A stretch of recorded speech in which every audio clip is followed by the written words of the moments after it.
अगर Vasco D gamma शादीशुदा होता ना तो उसने भारत की खोज कभी नहीं कर पानी थी। क्यों? कहाँ जा रहे हो, क्यों जा रहे हो, कब जा रहे हो, मैं भी चलूंगा। कहाँ जा?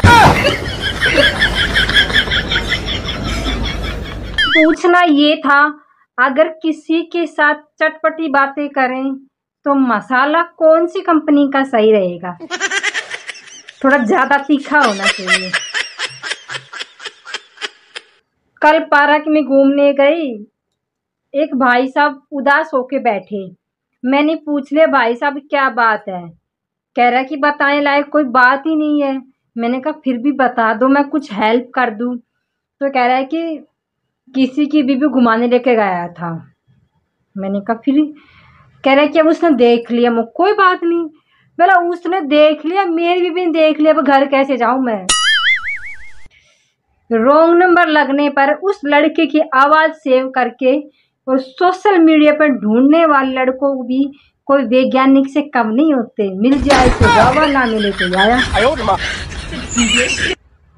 लगता है मेरी बुद्धि भ्रष्ट हो गई, यानी कि प्यार हो गया।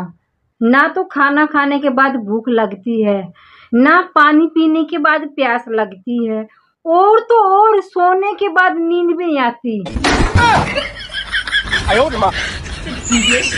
उसने कहा प्यार एक तरफा ही ठीक है, क्योंकि दो तरफा हो जाने से कभी कभी शादी हो जाती है, फिर ना एक तरफ का रहता ना दो तरफ का रहता। कभी कभी गांव मोहल्ले में इज्जत बनाने के लिए फालतू के खर्चे भी करने पड़ते हैं। अब मुझे ही देख लीजिए, आप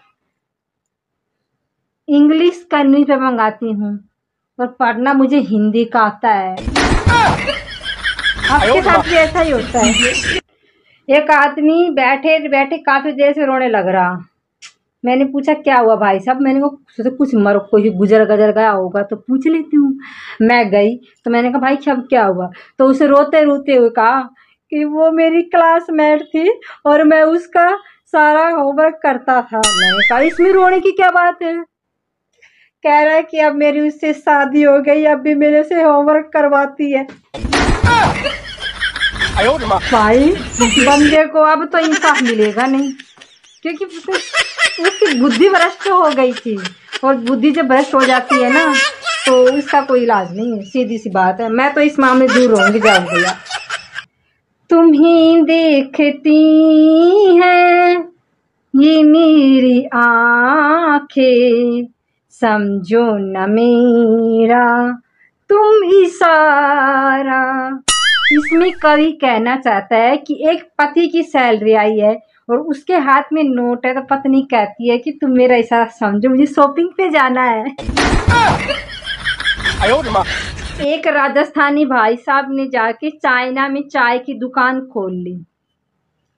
अब उसकी दुकान कुछ खास तो चली नहीं, नाम रखा मारवाड़ी चाय वाला।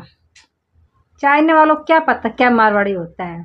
तो किसी ने वहां रहते हुए भाई साहब को सलाह दी कि आप अपनी चाय वाली स्टील का नाम चाइना के नाम पे रखो, कुछ भी चाइनीज के नाम से। तो अब उसकी दुकान बढ़िया अच्छे तरीके से चल रही है।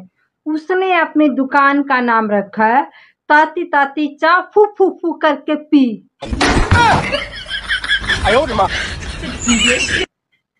जिसका 100 का नोट खो जाता है ना, उसको सड़क पे चलते हुए हर कागज में 100 का नोट ही दिखाई देता है।